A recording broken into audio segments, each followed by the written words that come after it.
Hello, everybody. You're all welcome to this evening's programme with us, Social Rights Ireland, and with the Peadar O'Donnell Socialist Republican Forum.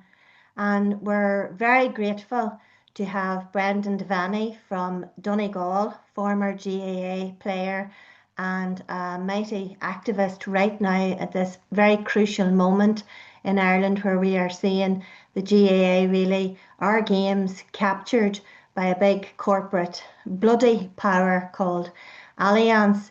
And Brendan Devaney's joined by Michael Doherty of Belfast. He's based in Belfast right now. He is one of the founding members of Gaels Against Genocide, who are really doing Trojan work on the ground on a daily basis. If you look at the updates, if you look at the work that both Brendan, Michael, Gaels Against Genocide, others, footballers, former footballers, clubs, ordinary people doing their utmost to really pull the GAA corporate power up on this disgusting partnership that we want to have absolutely nothing to do with. We'll also be joined by our panelists. We've Tommy, we've Barry, we've Paul. There are others here from Peadar O'Donnell as well. I see Patricia, Eugene, and others who might come in as well to give their tuppence worth through sort of an anti-imperialist lens. It's important to analyse these things too, as we do every week. And we have Stephen Roach, who's our correspondent in Galway, and Morgan, our correspondent in Cork as well, might add. And then after we finish recording, there might be a wee bit of time for comments or for questions and observations. So without further ado, I'd like to hand over to Brendan Devaney in Donegal. Thank you very much for your time, Brendan. Thanks, Susan. Thanks very much. Thanks everybody for the invite this evening. I suppose, folks, you mentioned there, us, and we were just speaking before. People ask me to get involved, and just to help out everybody that is involved, and brilliant work that people like Michael and that are doing. Like you mentioned, my life's very busy. 4 kids. I do a couple of different jobs and that, but this type of thing is very different from anything I'll ever do. And as I said to you there, I was messaging Jarlath Burns that very thing today, that if he thinks these protests are going to stop, they're not, because the suffering of Gaza and what we've seen of those people is attached to the energy of what we're doing. So that won't go away. That's never going to leave our hearts. And something as proud and, the as the GAA, as a family organisation, the essence of who we are is all attached to this. And people might say, well, how much? What's the percentage? What is it? It's absolutely huge that we've aligned ourselves with this blood banner of Allianz as a sponsor. And then our business, like, it's hard to say because no one knows the figure. It's anything between 20, it could be upwards of 35 million we're giving them every year. And the disgracefulness of the GAA and their sham ethics committee to come out. And if you look at it, the Zionists are trying to manipulate the narrative. That's why they murdered over 275 journalists in Gaza.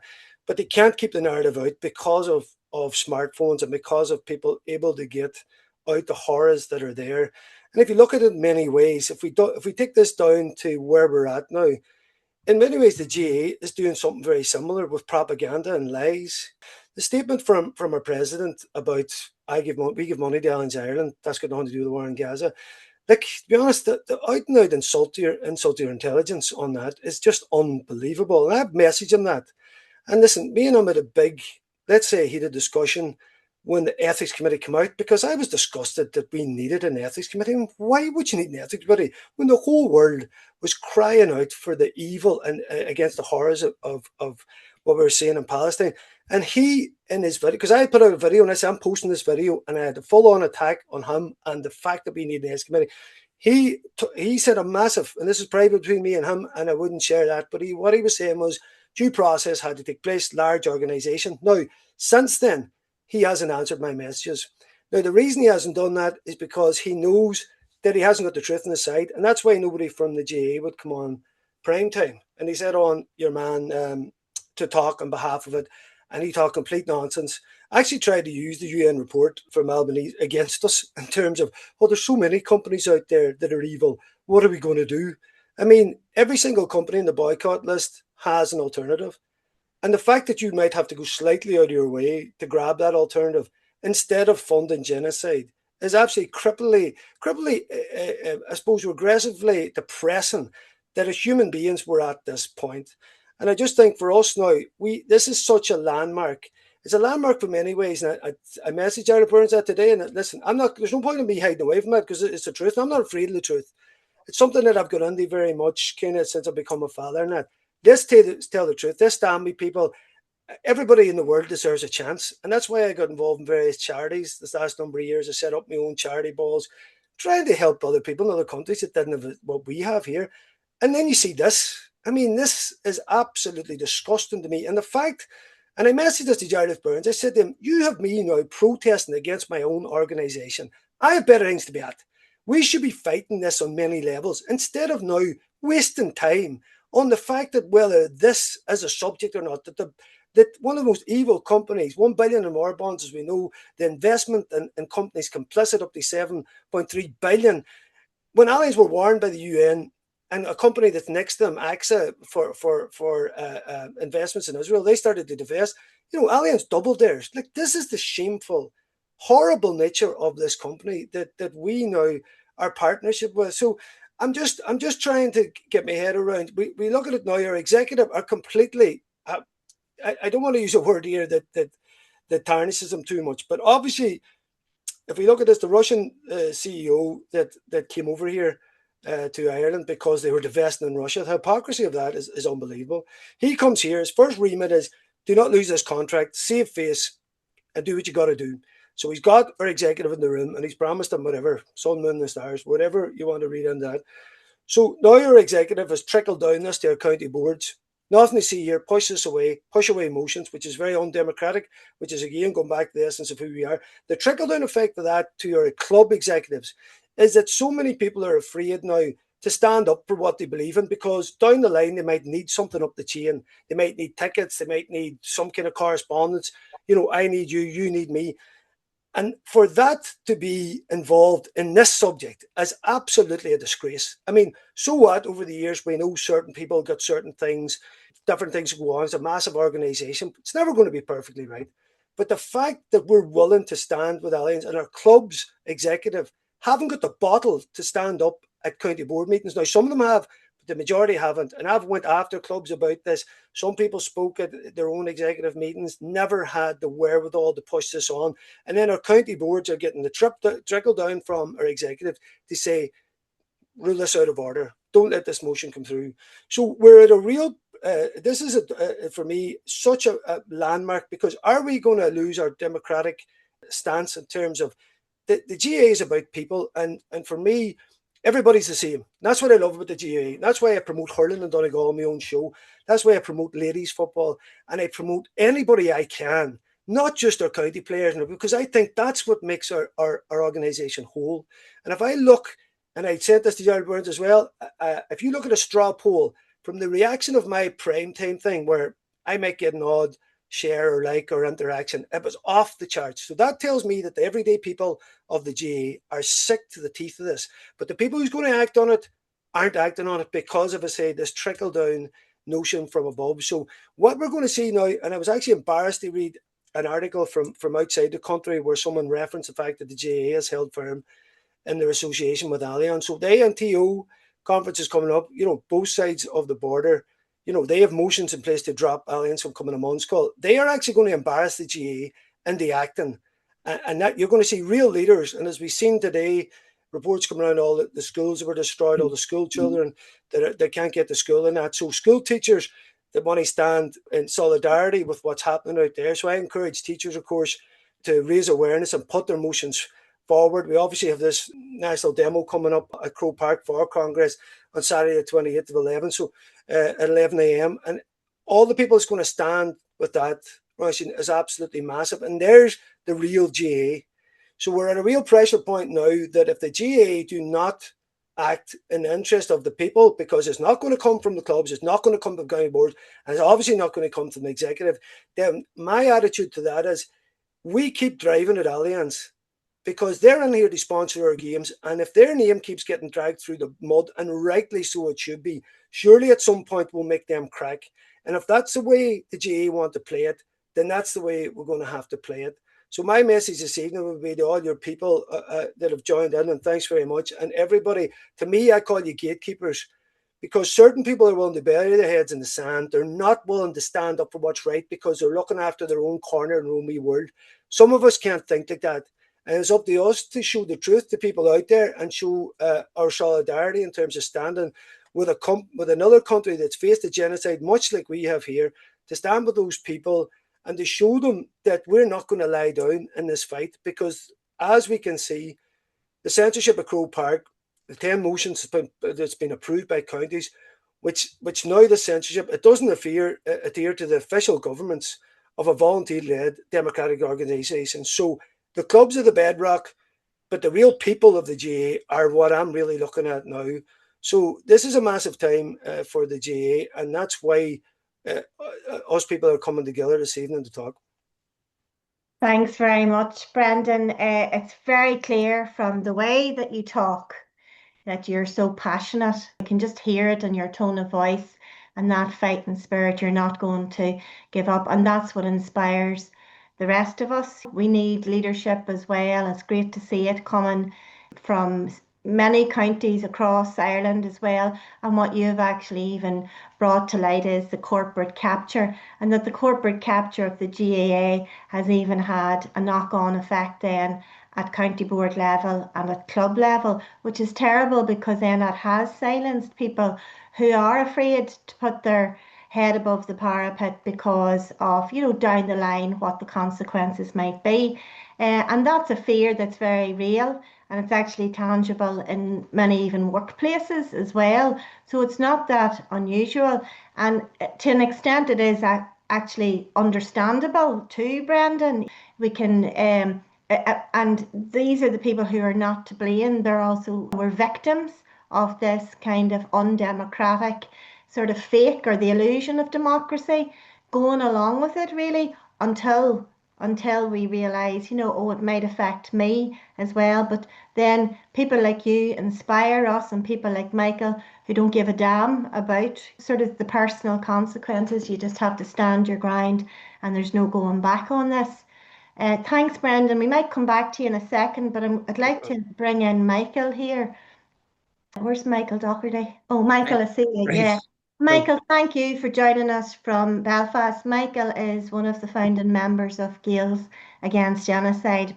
My God, you have been going a good while, Michael, from nothing to a 2 years, to brilliant be honest with you, organisation. Roisin, 2 years, and it has flown in. The background of Gaels Against Genocide in Gaza was I was going to rallies and marches from November 23. And you were with, I seen guys that I had been to teacher training college with in their aunts, 40 years ago, hadn't seen them. And they were there, seeing people from clubs across Ireland. Got to meet Dave Hickey and Lally, all really good, genuine GAA people. And we just felt, look, this isn't going to go away. Our leadership is doing nothing about it. We need to come together and form some sort of pressure group. And that's what we done. I mean, in May or June that year, we actually met with Jarlath in Croke, and we put it to them. We wanted the GAA to issue a statement condemning the genocide in Gaza, calling for immediate adequate humanitarian aid to get in. At the start, we don't want to get involved in politics. And we says, this isn't about politics. This is about humanitarianism. They did eventually agree to issue the statement, but even then, it was very, very low key. They didn't want to publicise, and they felt it was better. Look, let's make a donation, and that'll make things all right. It's never about a donation to us. And to be honest, the parallel we drew them was the difference the GAA leadership showed with the situation in Ukraine and what it did in terms of Gaza. With GAA clubs being asked to house people to facilitate Ukrainians coming in. There was none of that at all. Absolutely none of it at all. However, as time went on, we then became aware Red Hat, a company with very strong links to the Israeli occupation forces, were actually holding a summit at Croke. We told them that we would bring thousands to Croke Park if that summit took place. And the night before it, there was an emergency meeting held in Croke, and the summit was cancelled. So it was, and that gave us something where we were saying that there is strength there in the ground. When it came to the Allianz situation, I think what they done was they realised they started seeing the motions going into county boards, And I think they could sense the feeling on the ground. So they established this Ethics and Integrity Commission. I mean, the name is unreal. And the thing that most people don't realise is there were 6 people on that Ethics Commission, 2 of them with a legal background, a barrister and the High Court Judge Adrian Colton.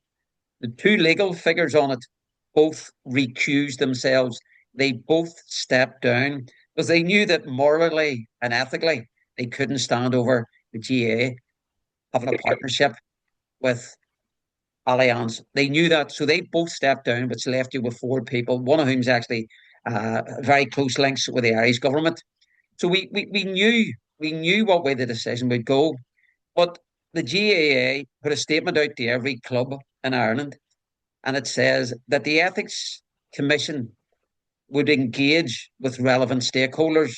The minute that went out, I emailed them the next morning. It says, writing on behalf of Gaels Against Genocide, an organisation that had 800 former and current county players signed a letter demanding the end to Allianz partnership and asked could we have a face-to-face meeting. And they came back to us and said no. So we knew. I'd actually said to people in December, I guarantee you they'll release the report when they run up to Christmas to try and bury it. And when you look at it, it was at 6:30 on the Friday before Christmas that report was released. Bury it once the news are over. Jarlath came out the next day to defend it. I mean, and you consider one of the key factors that that commission talked about was if the GAA terminated its contract with Allianz, it would be impossible to secure an alternative insurer. And we were going, what about the right thing to do, morally and ethically? This entire report was about finance and nothing else. They never at any stage took the morals and ethics on board. I mean, if we look previously in terms of the GAA and its cultural standards and the moral standards that it had, dropped alcohol, tobacco, and gambling sponsorship. Yet when it came to the genocide of 70,000 Palestinians, over 20,000 of whom are children, finance was actually prioritised over human suffering. And that's where we're at. Now, rather than through a whole remit, on Saturday the 20th, the annual Congress is taking place at Croke. We're supposed to be a democratic organisation. 10 county boards have had motions passed demanding that the GAA terminate its partnership with the Allianz. What happened after those motions went in? Ethics Commission report comes out, and suddenly in all the other counties where motions were brought, they were told motions are ruled out of order. There will be no discussion on them because the GAA Ethics Commission has made the report and it's been accepted by the management at Croke. So they've censored it there. On top of that, the motion isn't even being discussed on the agenda of our annual Congress. So on Saturday, the 28th, at 11 a.m., while Congress is taking place, the censored Congress is taking place inside Croke, the ordinary GAA members will be outside protesting, and we want to have a real large turnout there. So as the media that's inside can come out and talk to the genuine grassroots GAA members of how the majority of GAA members in Ireland feel about the GAA maintaining its links. The last thing I would say is this, whilst we are putting pressure on the GAA, and Savin Brenton and others have talked about this, I think the other thing we need to do, if the GAA at the minute aren't prepared to budge, let's, after we go to Croke, within a week or two, let's go to Allianz headquarters in Dublin and let's start making it uncomfortable for them. Let people see, let's be standing there every couple of weeks outside Allianz and letting them know we're not going away, and let's make life uncomfortable for them. Once they start seeing their profits getting hit, once they start seeing the image that they have being shown in a very negative light, maybe we will have some sort of success. But Roisin, thanks for having me on tonight. Well, Michael, thank you. And thank you, Brendan, again. Great to have people who know what they're talking about and who are completely and utterly invested in this. It's more than just a campaign, it's a movement now at this stage. And speaking of grassroots, we've Paul McGoldrick here of the Pat O'Donnell Socialist Republican Forum, who's very involved in your own local club there, Paul. So again, you have that on the ground experience. You're working, with the ordinary players, training children, I believe, it's the under 10s. And it's nothing to do, this is not an attack on the coaches, the children, the players at all. It's very much pointing the finger here at those who are protecting this corporate blood money. Paul, do you want to talk to us about your own experience and an analysis, but start the analysis going maybe as well of what does this reveal about our sports and about even the nature of sport washing? Yeah, well, thanks, Sarah, and commend Brandon there and Michael for their work to date. When it would have been a lot easier to suppose to bury your head in the sand. What I've learned across the course of this is how subservient, I suppose, the GAA, the comprador class that's now run the GAA, is to imperialism and how detached they are from the grassroots. I say, like it was last year, it was my 2025, the National League finals. I was just reading, I was actually reading up on Palestine Action protesters who had attacked Albert Systems, who supplies the drones to slaughter children in Gaza. And then I was reading up about Allianz, and Allianz invests in and insures Albert Systems. And then I started doing more research into Allianz, and then I was made aware then that, geez, Allianz is the main sponsors of the GAA. And then I was reading into it again, even Allianz was the insurers of Hitler's concentration camps. And that is when they says never again. So then I decided, just started messaging different people about in different WhatsApp groups and whatnot that would hold a protest at Crow Park to oppose Allianz's sponsorship of the GAA. And yourself was there, Rashi. There's maybe a dozen of us there. It was shared in different Facebook pages and stuff, but when we get down for the league finals anyway, we made the banner Allianz Blood Money out of our GAA. And when making that, deliberately put it in that it's our GAA. It doesn't belong to that comprador class that now runs the association. So, but when we got there, Dave Hickey, who's basically a legend in the GAA, so we got down with the banner, peaceful, but the GAA was wired off. They came out, we were just trying to get a picture with the banner in front of the Hogan stand. Or I was just appalled, and just the way even Dave Hickey, an elderly man, was treated. He was manhandled by some official, and all we wanted to do was get a picture. The guards was waiting on us. They threatened to arrest us under some public order offence if we didn't leave the area. So it just kind of built from there. To date, like that's amazing. That was it 9 county boards, but again exposing the undemocratic nature of the GAA, and again ignoring the grassroots of the association, who are the lifeblood of the association. The grassroots. And I seen there, I was actually chatting to Brendan that day in Ballyshannon, St Eunan's Letterkenny were the first club on their social media to come out and offer solidarity for Palestine. And again, you can see how in the clubs, how this top-down approach in the GAA, this trickle-down approach, how clubs are so afraid of the hierarchy within the GAA. I asked my club, I'm on my club executive, that could we do something similar, and I showed them what St Eunan's Letterkenny had.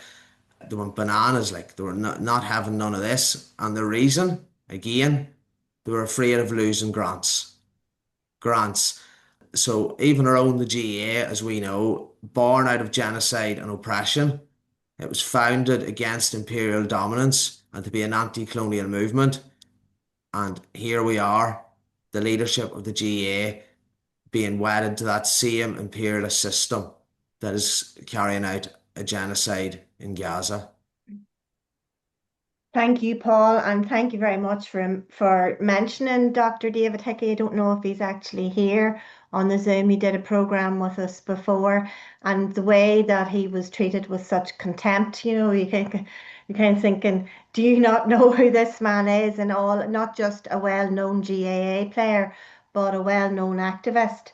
He's outside Leinster House every Wednesday. But even before all of this, he was a great man for standing up for Cuba and did an awful lot of work and continues to do an awful. He joins the dots. He sees the imperialist power for what it is. This is not an isolated situation just about genocide in Palestine. This is about imperialist dominance and control over our gains and that important collective pronoun our these games belong to us. I might go to you, Tommy, at this point and ask you just even it'd be great for people to have that. Paul mentioned it. Where did the GAA come from? Because the GAA continues to churn out, like my child's involved in Jude's club, and there's beautiful up at the club, there's all these beautiful slogans about community and about standing up for each other, and we are one and we'll fight together, which is a really great positive message. But behind this message lies this dirty truth that all of this is being sponsored, and not only sponsored but managed by the like of Allianz. So Tommy, if you can give a wee bit of a brief history about the GAA, where it was founded, and even some key events down through the years that are worth actually remembering historically.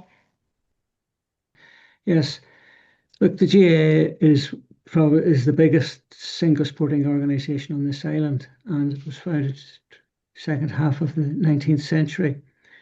Founded in Tipperary, but it was to combat what was the cultural hegemony of the empire at the time, British Empire, which had occupied Ireland a few years really after the famine, the Garth Moor, had done such devastation to the people.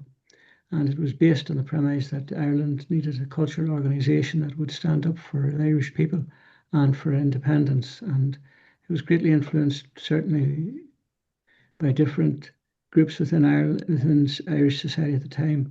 One being the ARB, the Fenian movement. Now, they didn't have complete control, but they had a huge influence over how it developed. And the GAA was one of the primary organisational tools that was used both by the Home Rule movement and the Fenians as well. The Fenians used it to organise as the IRB. Of course, that was recognised by the British, and the imperialists, colonialists recognised the role of cultural movement that was the Gaelic Athletic Association. Took steps as far as possible to curtail the development of the association, but they couldn't curtail the spirit that was there. Spirit rose and it manifested itself possibly at its greatest through the war for independence, through time period of Black and Tan War, to such an extent that Bloody Sunday in Dublin, and the Dublin and Tipperary football teams were playing in Croke Park, the British forces, Black and Tans Auxiliaries, RAC, surrounded the stadium and killed 14 people and wounded many others, including children, and the Tipperary goalkeeper, a man called Hogan, after whom the Hogan stand is still named. For years too, there was a ban on British forces playing the game or being associated with the association, which was lifted a few years ago. But this was the origins of the spirit that was within the GAA for so long. It personified a cultural independence, cultural spirit of the people that has sadly now been taken over by people that are compromising now. I'm delighted to hear Brenton say that of the response there was to his appearance on prime time, that gives us hope that the vast majority of the rank and file are still have the spirit embedded within them, spirit of anti-colonialism, anti-imperialism, and humanity for the suffering we suffered for centuries and now has been suffered by the people of Palestine. And just a final comment to make when we're talking about Palestine. Palestine was established in the 1920s by the British to colonise the Middle East, and many of those thugs that surrounded Croke Park and Bloody Sunday, the Black and Tans, were transported and they left Ireland and went to Palestine to curtail and to crush the Palestinian people too. So not only do we have a sympathy and empathy with them, but we have a historical connection with the people of Palestine, knowing exactly the type of conditions they have suffered. I'll finish by commending Michael and Brendan on the heroic work they're doing, the marvellous work they're doing, and not forget that while some of those in charge in the GAA at the moment have wielded their authority despicably, we still have a lot of fine, excellent people like Brendan, Michael, David Hickey, Colm O'Rourke, Peter Canavan, many others. There was a large number of Tyrone footballers signed a letter recently. So the spirit still stands, and we will eventually triumph. So thanks for giving me the opportunity to speak. Thank you, Tommy. We will eventually win. Brendan, yeah, I watched saw funny the recording of your appearance in prime time, and it just kept getting shared and shared and shared around groups. It was very compelling. Actually, it was shared. I just thought if there were more people like Brendan Devaney and yourself, Michael, and all of those people who we've mentioned, even people behind the scenes who don't want to be in front of the camera, if you were in charge of the GAA, we wouldn't be in this position at all. I'm going to go over to Barry and then we might come back to Brendan and Michael. So, Barry, just on the point of like this being more than just a campaign or a once-off campaign. This is movement building. This is people. Sorry to use a cliche, but real people power. I don't mean that in the cliche way, but it is ordinary people coming together and forgetting that, oh, Tommy's a Tyrone man and Brendan's a Donegal man and Michael's an Antrim man, that actually we can put all those things aside and all our parochial wee differences, for a wee while anyway, and come together collectively across the 32 counties. Isn't that just great? And what do we need to do now? Because there's this big demo coming up and it just can't be about the odd demo here and there. What advice can we give all those people who are here live and who are going to watch us later on and who are desperate to know what else can we do in our own towns, villages and clubs? Yeah, well, the best example that we see of humanity is the millions of people who've been out on the streets demonstrating against the genocide in Gaza and Palestine in general. I mean, a clear attempt by imperialism and Zionism to wipe the Palestinian people off the face of the earth. And they're not finished yet. They intend to continue with it. But what the Palestinian genocide has done at a terrible price to the Palestinian people is it has ruptured the trust of people in governments right across the world. It has disrupted the world order right across the so-called world order. It has pulled the mask of what passes for democracy. And the exact same thing is now happening with the GAA hierarchy. The ordinary rank and file within the GAA are now beginning to see that the people, the comprador class, the people who are in power, the people who want to make a lot of money out of these things are not prepared to allow humanity to be part of the thinking. The only thing that they can think about is the bottom line and the money that's going into their pockets and the pockets of their shareholders and whoever else, their friends and mates and relations. So this human tragedy in Palestine, while it has had, as I said, a terrible effect on the Palestinian people and 20,000 children at least slaughtered, 20,000 children who couldn't possibly be terrorists. The reality is that it has exposed all that anybody could ever justify in relation to so-called democracy or the so-called world order. And I think that's an important thing. And while marching up and down streets is an important action for those who want to express their opposition to such an world atrocity live on TV and live on our phones, more is needed. And what needs to happen now is that people need to question the system that they're living under. People need to begin to understand that, okay, you can say that, the GAA is not political. The GAA is highly political. It is formed on a political basis against imperialism in the first instance. And it also now has an important part in exposing imperialism, capitalism, and indeed the sort of neo-colonial attitudes that prevail within the 26 counties and the colonial attitudes within the 6 northern counties. So people can learn things from this, and it would be important that people do, and that they join up the dots, and that that all these things are linked. It's linked to poor housing, it's linked to poverty, it's linked to poor health service. All of these things are part of what power and governments control, and that the majority, the poor and working poor, pay for in their daily experiences. Thank you. Thanks. Thank you, Barry. Stephen, would you have any questions at all for for either of our guest speakers, for Michael or Brendan, or any comments, observations, maybe things that stood out to you. Yeah, thanks, Roisin. Yeah, it's very, very interesting. I mean, for me, like I'm not particularly involved with the GAA. I have one kid who's started playing Gaelic football now, but I didn't. I'd be interested just to understand a little bit more about the nature of the relationship with Allianz. I thought of Allianz up to now as mainly as a sponsor. But from what I could understand from what Brendan was saying, it's much deeper than that. That Allianz is also the main insurer for players. And is there a net is Allianz a net recipient or a net donor to the GAA? Well, definitely recipients, hugely, Stephen. I mean, there's 2,200 clubs. It's very hard to gauge because they've never actually said. At a very minimum, it's 20 million a year that we give Allianz, but it could be 35 million.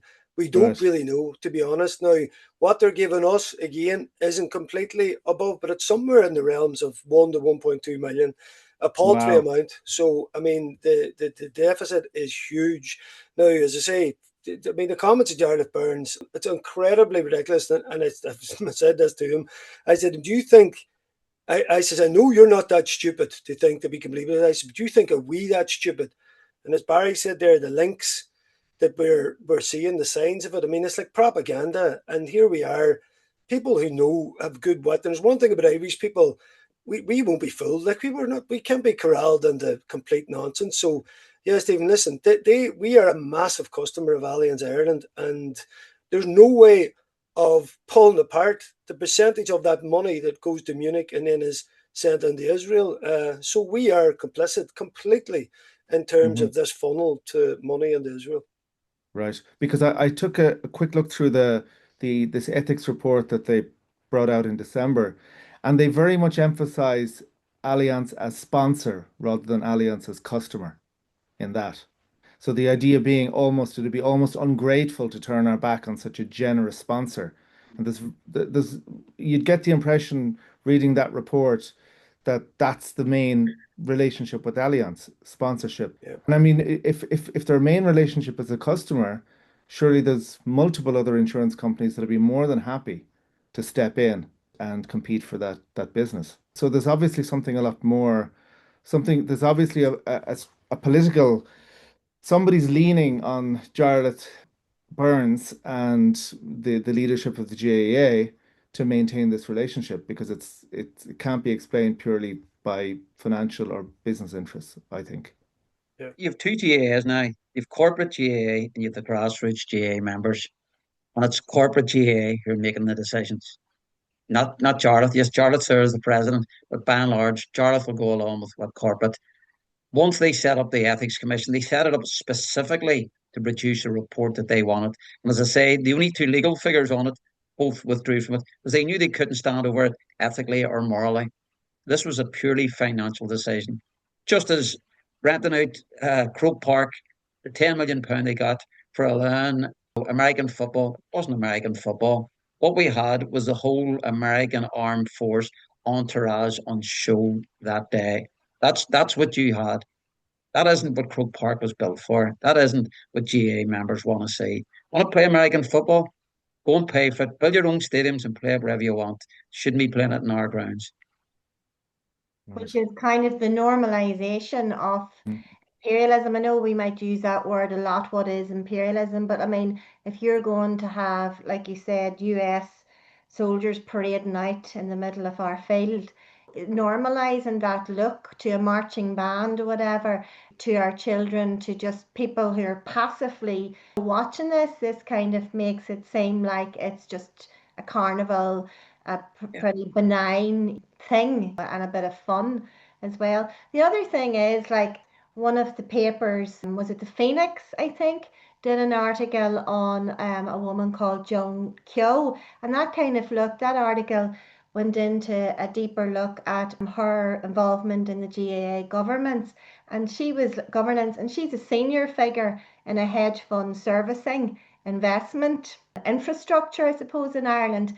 So her involvement, I think, with Kilmacud's club, which is one of the biggest clubs in Ireland, one of the richest clubs in Ireland, is very important as well, because she's involved in the sponsorship of these multinational insurers and these financial giants like Allianz. So, I mean, that's not accidental either. Those people who are put into these positions of power or of governance, particularly, yeah, it was the Phoenix magazine that did it a couple of weeks ago during January. GAA games on Gaza and Allianz January 29th.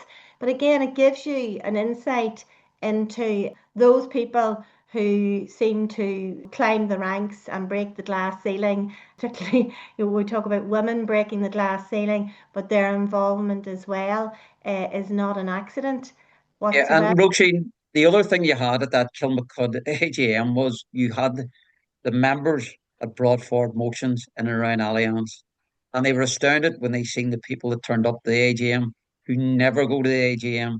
You had a former prominent Dublin GAA senior footballer who retired recently, who actually read out a statement, which we suspect was supplied to him by someone in Croke Park. And the whole AGM, when they knew in advance it was going to be on the agenda, they ensured it wasn't going to be debated. We had Louth County, the Louth County Board wouldn't allow the discussion, ruled it out of order. North Cork County Board, there were motions went in, and they says they wouldn't allow it because the Cork County Board. And the reason the Cork County Board won't allow any discussion on it is they know the debt that they're in over Park Keeve, and they're afraid if they come out and pass an Allianz motion, Croke Park will cut the funds to help them reduce the debts of Park Keeve. So that's where you're at, and it's the creeping power of corporate GAA as opposed to your grassroots grade. I mean, they'd love us to go away. And I've heard people say, well, why don't we break away from our own association? And my argument that is the GAA is our association. If they want to go somewhere, they can go. This is our association. What we need to do is put a stop to what's going on and try and regain control and get it back to the democratic grassroots organization that it was. One of the biggest attractions for people was it appeared to be, and for many years was a democratic organisation where you could have went to your club with an issue and had it voted on at club level and got it brought to county board and got it brought provincially to Ulster and then eventually to Congress. What this here is showing in terms of the Allianz thing is that no longer happens. They now control the agenda and they'll decide what you can talk about and what you can't, and what rule changes can be made and what can't. Just, yeah, like any big business. I think workers are familiar with that kind of democracy where things are already decided and then you're given a vote and it doesn't make it any odds to the outcome or whatever. It's a foregone conclusion. And we might go to Morgan, who is in Cork again, for maybe a quick analysis. Morgan, go ahead. Hi there. It's a good thing you put me at the very end because I don't have a question so much as, I suppose, a brief anecdote and an observation to make based on what I heard tonight. Based around how the corporate world works. In October of 2023, I happened to take up a role in finance with a very large company. And in November, 8 November of that year, I was there only about 4 weeks, and we had a global town hall happen at noon. I can't remember what day of the week it was, but it was noon. It kicked off. We're all obliged to listen in and watch on our screens as it was ongoing. And the head office, I think, is based in Luxembourg, but this town hall was being filmed, I think, from Frankfurt. And I remember the CEO, it kicked off at 12, the CEO was introduced, and by 12:15, they still hadn't stopped condemning the Palestinian resistance. It was shocking. A bit of a kick in the teeth and a little bit of a wake-up call. I remember taking an early lunch and just not wanting to listen to the rest of it. I had no interest in how the company's 5-year plans were going or anything like that. I just wanted to tap out. But it kind of speaks to, from what I heard earlier this evening as well, international corporate entities, they convolute their wealth through diversifying their investments. I noticed that Allianz are kind of saying, yeah, we don't have direct links with Elbit, but that's, up for debate because obviously the corporate world works in a very convoluted way, often through subsidiaries and external wealth management organizations. A primary example of this would be something that we kind of had a campaign against in Ireland throughout 2024, which would be AXA. So they were on the BDS list, obviously. AXA, they operate in this very convoluted way, very intentionally. So all of their holdings, they held significant holdings, sometimes in the hundreds of millions, and Northrop Grumman, Elbit Systems, RTX, or Raytheon as was more commonly known. But they moved all of these holdings onto a subsidiary, or what would you call it, like a wealth management fund that they were operating entirely, which was called Allianz Bernstein. So this was kind of making them one step removed from them. And they then went on to sell their holdings in Allianz Bernstein to major global financial institutions and fund megastructures, which also have crossover investors with AXA and its subsidiaries, as well as shared interests in other external entities. Indeed, AXA also, I think they owned 50% of Kennedy Wilson, which throughout 2024 was I think the largest growing corporate landowner, or the corporate landlord in Ireland. It's very difficult to get away from them. So in all the companies that I worked in through college and just after college as well, we're all insured by Leia Healthcare. And Leia Healthcare was then bought by AXA as well. So it's just impossible to get away or to have coherent campaigns against such corporate entities as AXA if they're able to expand in such a way and move their wealth in such a way that it convolutes exactly what they stand for or where their investments really lie. That's why I would give so much credit to Brendan, Paul, Gaels Against Genocide for not taking this convoluted message and accepting it and kind of standing by their principles and providing us a vanguard against this corporate relationship between Allianz and the GAA. Because the GAA, obviously, Tommy and the lads have already spoken about it, but it is central to Irish history, to our culture, and to see it being lost. Like, I'm not a GAA man myself. I'm like Stephen. I was a bit more of a football lad growing up, and still would be. But like, it is something that I'd be kind of quietly proud of. The game of hurling in particular. I always enjoy watching hurling, and I consider it a very important part of Irish culture.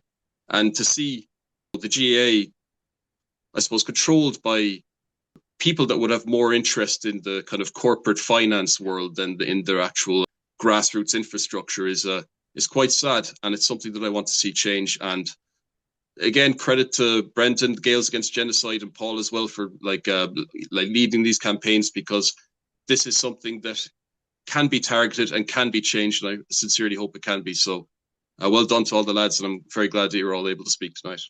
Thank you very much, Morgan. Paul, would you like to come in, and then Michael Barry will Michael and Brendan, maybe a minute or two to finish off, and then if you want to hang on after the recording, that would be great if you have time. If you haven't, that's okay. Paul, go ahead. Yeah, thanks, Roshan. I suppose from the beginning of this campaign, like, it's very important. I always thought it's very important because since the beginning of this genocide, there's been hundreds of thousands of people in the streets of Ireland, millions around the world, marching up and down the streets. But even here in Ireland, does people really believe that they can make genuine change? People power. But with this campaign, I genuinely do believe that if we force the GAA to drop Allianz, then it is a major victory for people, and it can lead on to people, getting belief and showing people that we can make change. And especially, I suppose, the GAA, no better organisation. It is Ireland's most socially valuable organisation. It's in most towns and parishes, villages and cities right across Ireland. What is there, over 2,000 clubs? To force the GAA to drop Allianz, I do believe that they are coming under a lot of pressure, and that is because of the people that has been campaigning. And again, I want to commend the people, even at every week outside league games, at their stadiums and their local counties that have been protesting stuff. I know there's a few lads up here in Fermanagh who organised through Fermanagh Gaels Against Genocide, and it was enlightening to see there was hundreds of people at the march, and there's loads of club players and former county players and ex-county players coming out and speaking up, and that is what it's all about, empowering the people along the way. Mm-hmm. Thank you, Paul. So a message of hope, which is very important. Brendan, we'll give you a minute or two if there's anything that's come to you. Hi, listen, I want to thank Paul first for standing shoulder to shoulder with me in Ballyshannon. He's got a lot of backbone, and I really respect him as a man. I'm lucky got to know him. I thank Tommy for the few words there too. I love hearing somebody, Tommy, and I just call you, of more experience talking because you've seen a lot, and I love speaking to people who have that in their heart, and we're maybe losing that down some of the generations. Very important for us to pass it on. I have 4 kids. My biggest job is to raise them and raise them. They're all boys at the minute. I might have another one, maybe I don't say that. Well, in terms of my family, I'm there to raise them as good lads, good men. Every night we say our prayers and we think about the families and we talk about this. My wee boys are very quick to point out stuff now on TV for Gaza, Israel, and everything like that there. So at the minute for me, and I know what Morgan was saying there about AXA, but at the end of the day, Allianz bought PIMCO in 2000 for 3 billion just as an investment arm. Allianz bought them.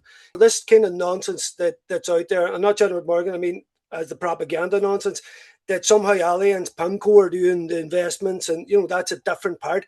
Allianz Munich control everything. Allianz SE, they bought PIMCO. There's no other way of this. They're in charge of it. They are the evil. And just one small thing. Allianz had a stop the drop campaign in Ireland to stop people dropping out of sport, to encourage them playing or Gaelic games. They've changed the name of that to keep playing. Now, the very obvious reason for that is because stop the drop. And all I could think about is them wee lives dropping in Palestine. And the fact that we're associated with that there, and the evil of this Allianz, and the fact that we are associated with them, to think that they would change the name of that there because they know about the lives that have dropped and are still buried under that rubble in Gaza. And the fact that we as GAA people, for everything was said through our history and through Ireland, and who we are as a people, a family organisation, supposed to be democratic, again, going back to the fact that we have to fight for this. The fact we have to fight with it, with our own organisation, makes me sick to the teeth. But I will say again, Roisin, that this will not stop, because you mentioned there being tired. I have no tiredness at all with this here. I'll go with this 24 hours a day because it's the right thing to do. It's morally right and it's integrity. My only tiredness comes from me totally annihilating and attacking Zionists online. My wife, Chassa, keeps getting on to me. What are you doing there? And I am giving it to them hardcore. I've been banned from Facebook on regular occasions because of what I've said to them. And you know what, Roisin? I do it again because it's the truth. And we got to call out this truth. And this Zionist evil that's come across the world that we're linked with. We see it all coming out now. Epstein, the actual cabal of evil that's there. How dare the GAA executive attach us to that evil? And that's what we are. This massive evil that, and Barry was saying there, that's come out now around the world from governments and all that. How dare the GAA executive attach a good name to that? And when they talked about breaking contracts and GAA standing in the world, we have the right to break that contract because they are complicit in a genocide. So we can walk away from that. Allianz wouldn't dare take up the GAA on it. And you're on about other insurers, as I mentioned in prime time. FBD is sitting there ready to go, waiting, an Irish company. I don't know what to wait for. I've even rang FBD myself. And I've said to them to get a proposal together. And the last wee thing I'd like to say is there's a new bishop here, and he's a good friend of mine, Bishop Carr. And I've meant to phone him this last 3 or 4 days because I want to ask them to intercede, to come out and say something from the church, because I think that's very important in our society as well. So that's my last couple of minutes. Well, look, I think that people are like me, could listen to you for all night long, Brendan, because you have fire in your belly and you're not going to give up. And what you say there, like being a parent changes everything. And this is about our values. We have values as families, as people. We try to rear our children with good values. And I mean, if we're setting them out to play football or hurling or to their different community sports, and they're realizing that those interests actually are at odds with our values, how do we reconcile those two things? So I completely get what you're saying, even from a mother's point of view, from a parent's point of view. I think when you have weans, things change and you see the world through different eyes as well. Michael, do you want to come in here and then we'll end the recording, and please stay on, everyone, if you can, and we'll have an informal chat. Michael, your final words and another reminder about everybody getting out on the 28th of February. Just a couple of brief points. Following on from Brenton there, one I want to thank you for inviting us. And just what Brenton was saying there in terms of the church, we actually have done fairly extensive lobbying of the church. I happened to be at Mass just over 2 years ago in St. Agnes's. Priest was up praying for peace in the Middle East. And I didn't do it in front of, when the Mass was over, I went out and met him outside. Says, look, Father, you're praying for peace in the Middle East. Not about peace in the Middle East. You need to call it out. It's genocide in Gaza. They give him his dues every Sunday, right up until Sunday there. He has got up and he has called out the genocide. And a number of us went around, other priests, when we were trying to raise money for John Hurston's organising mobile maternity units to get into Gaza. And they needed, I think it was 70 or 80,000 for each of them. And whilst we'd done a hurling fundraiser here and got money and a load of other events, I said, look, I'm going to go around a couple of parishes here. And we went around, spoke to quite a number of priests. And I always remember one of them. I mean, I'd never been in the chapel before. And he says, Father, look, this is where the money's going. You give me any chance. And I said, look, we'll just stand outside. And he says, firstly, he says, you'll not be standing outside our chapel. It will take place inside the chapel. And I will be telling the parishioners the week beforehand exactly what this is for. I mean, he was powerful, the stuff that he came off with. So he did. And we've found at a local level among quite a number of parishes, the ordinary priests, Clonard, St. Agnes's, and right across, they've been superb. And they're giving that message, which is great to people who maybe normally wouldn't think like ourselves. But we've also met the hierarchy. We met the cardinal. We met a couple of the bishops. And the message we're giving them is the schools and the churches, Allianz is your insurers. We want you to do the same with them. And I think that's why it's so important. If we can get the GAA to end the partnership that they have with Allianz, our next target at that is to go to the church and to get the same to happen within the schools and within the churches and any properties that they have. And just the very last thing, and it's a simple thing, people are saying other counties there's very little happening. There's really, there's a small number of us. People think you're a big, massive organisation. There's a small number of us, but it's growing and growing. And one of the things I've found this last couple of weeks as we've been outside county matches, Nullick Brawley put together a wonderful Drop Allianz leaflet for us. There's 7 points on it, 7 really simple, clear points, which gives you the direct link between Allianz and the genocide. We found, Andrew were playing Carlo there a couple of weeks ago, and we give everybody get in, and we were saying, look, even if you don't want to look at it now, see at half time, take it out of your pocket. See when you go home. The same Antrim hurlers were playing Clare the other week. All right, some people refused to take it, told us we shouldn't be there, it's nothing to do with the GAA. And we followed them in and explained them and says, well, look, just take the leaflet and read it. And I think it's about an education process. I mean, I have 1,000 of those flyers are going to Dublin tomorrow for the Dublin Monaghan match this weekend. Colin McIlharney's doing great work in Down. He's taken a couple of thousand for their game. And I think that's what it is. It's about educating people because a lot of not just GA people, but ordinary people don't really understand because you're not getting great coverage in the media. Gaza isn't on the news anymore. So I think it's important that campaigns like this ensure even talking to people from Clare and even hurlers up in Northampton and explaining to hurling supporters, look, there may be a ceasefire. There's over 500 people. And they're going, what do you mean? So I think it's very, very much an education process. The media aren't on our side. And I think the more we educate people, the more we'll get people on board. Well, isn't that lovely story, Michael? Even the thing of hanging on after Mass or having that word, like that we shouldn't be afraid to approach. Before we finish recording, I would also maybe just like to add that Garrod, who is here, one of our comrades, had an excellent article published in the January edition of the Socialist Voice about the GAA. Again, I'm going to ask you, Stephen, if you could do a quick search of that and share it in the chat. That would be great. It will be something I think that is worth reading for everybody as well, just when we're talking about just to be able to know very simply sometimes what to say. Thank you to Brendan and to Michael, Brendan Devaney and Michael Doherty, Antrim and Donegal. We're not at loggerheads tonight. We're all comrades, friends tonight. Thank you very much to Tommy McKernan, to Barry Murray, Paul McGoldrick, Keeper Lit up in Fermanagh. And I just also would like to acknowledge the Canavans, the good Tyrone players too. It would be remiss to end this conversation without talking about our own St. Peter and all the wonderful things they do up in Tyrone. So thank you, everybody.